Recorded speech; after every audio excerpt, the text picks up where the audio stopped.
Along with the weather, candidates across the state are coming up with creative ways to get their message out. This week, one candidate for governor decided to walk all the way from Wall Street to Albany, collecting petition signatures along the way as he is trying to get his name on the Democratic primary ballot. Joel Tyner has made his way to our studio tonight to talk more about his long trek. Mr. Tyner, thanks very much for joining us. Thanks for having me. We should, in the interest of full disclosure, say that you did not walk to the studio. That's true. I got a ride from my friend Ron Deutsch of the Better Choice Budget Coalition. Big ups to Ron. Yep. So do you have any idea how many signatures you have at this point? I'm not sure because, frankly, the God's honest truth is there's people all over the state, Democrats who I haven't even met, who are going to duchessdemocracy.blogspot.com and collecting. And there's even Democrats on the official state committee that are sort of quietly encouraging. And I have 1,400 Facebook friends. You know, if only half of them, I mean, I've already collected a bunch. My team has already collected a bunch. But if even half of my Facebook friends go out in the next 7 days and collect 30, that's, 700 times 30 is 21,000, which is 6,000 more than what I need. Well, right. I mean, the rule of thumb is generally that you need 3 times as many because you just don't know. I mean, is your expectation that Andrew Cuomo, who is the designee, of course, of the Democratic Party, would try to challenge you to knock you off the ballot so he doesn't have to face you in the primary, or do you think he'll not even bother? We'll see. We'll have to see. He's a good man. Have you met him? I have not met him. I was there actually in Rye Brook at the State Democratic Convention.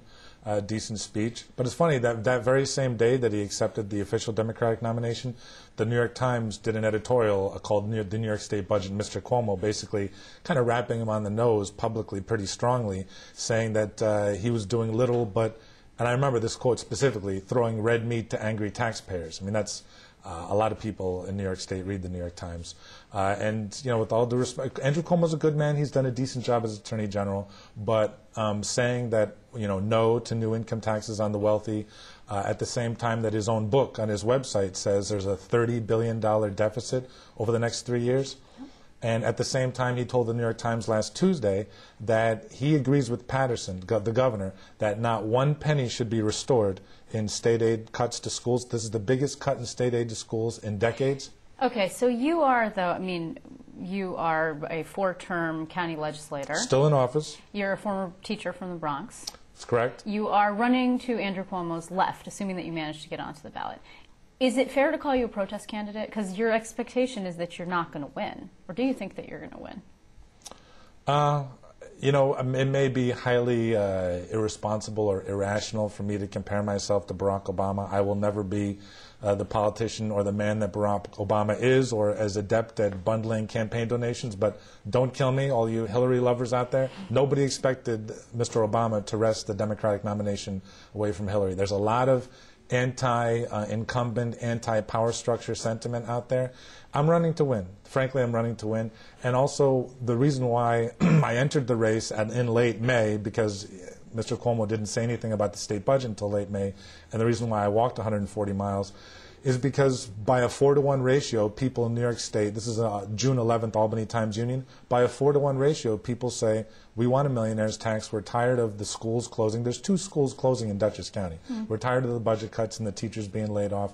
56% of people in New York State are for that. Only 14% of the people in the state are against that. Yeah, but the budget deficit is at this point $7.5 billion and growing, as you noted, in the next over the next couple of years, expected to balloon to this massive amount, perhaps as much as $30 billion. Even a millionaire's tax, there's not enough millionaires in New York to fund a sufficient amount of money to plug that hole. I mean, the argument that Andrew Cuomo makes is that, okay, maybe we've been too generous with our pensions. Maybe we need to trim the state workforce. Maybe we need a cap on property taxes. Do you agree with any of those positions? No, I don't. And if George Pataki had come out and said that 4 years ago, the Democrats would have drawn a line in the sand. What's written on my sign that I carried 140 miles, it says, FDR did not get us out of the Depression with budget cuts, layoffs, and union busting. And the truth is, if we went back to the income tax structure in 1971, remember that crazy socialist Nelson Rockefeller? There were 14 different income tax brackets. Millionaires were paying a 15.5% income tax rate. Now millionaires are paying less than 9%. Politicians of both parties, including Mr. Cuomo's dad, Mario was a great guy, but politicians have been telling us for decades, we're cutting your taxes, we're cutting your taxes. They have cut taxes. They've cut taxes for the entities who've been funding their campaigns. They've cut taxes. Too many Democrats and Republicans in the power structure have slashed income taxes for corporations and the wealthy, so that on a local level, county legislators like myself have been forced into a corner to vote for sales tax hikes and property tax hikes. The way it is now, middle-class people like you and I, we are paying about 11% of our income in state and local taxes. Millionaires are paying only about 8% of their income in state and local taxes. What if you did, by some freak chance, win? I mean, because at this point, Andrew Cuomo, and I'm not belittling your candidacy. You're at calling this point, me a freak? I'm not calling you a freak. I promise, Joel. I'm not calling you a freak. I'm just teasing. But however, I am saying that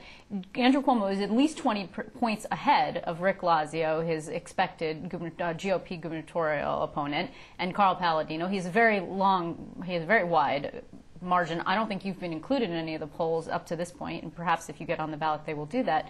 However, let's say that you win. I mean, what preparation do you have to run a state? Usually when people are at a local level, like yourself, they run for then state senate, and then they run for assembly, and then they run for maybe attorney general, and then, or they're very wealthy like Mayor Bloomberg, and they buy themselves, and they've run a big company, for example. Well, for what it's worth, I ran and I lost 5 times for county legislature and state legislature. Then I finally won for Rhinebeck and Clinton in Dutchess County, got elected 3 times. I'm in my 4th term. Basically, it was a conservative Republican bastion for decades before I won. I've been working with people like Ron Deutsch and Frank Morrow and Mark Dunley of the Better Choice Budget Coalition for the last 15 years. I know the folks who should be entrusted with the keys to the kingdom, so to speak. And going back to something that I should have said, if we went back to 1971, the income tax structure then, 95, believe it or not, this is according to Frank Morrow of the Fiscal Policy Institute, 95% of us would get a tax cut, and there'd be $8 billion extra flowing into the federal treasury. And so many politicians have told us, you know, oh, it's small business is the true engine of job growth. Well, according to the Wall Street Journal, 98% of small business owners make less than $250,000 a year.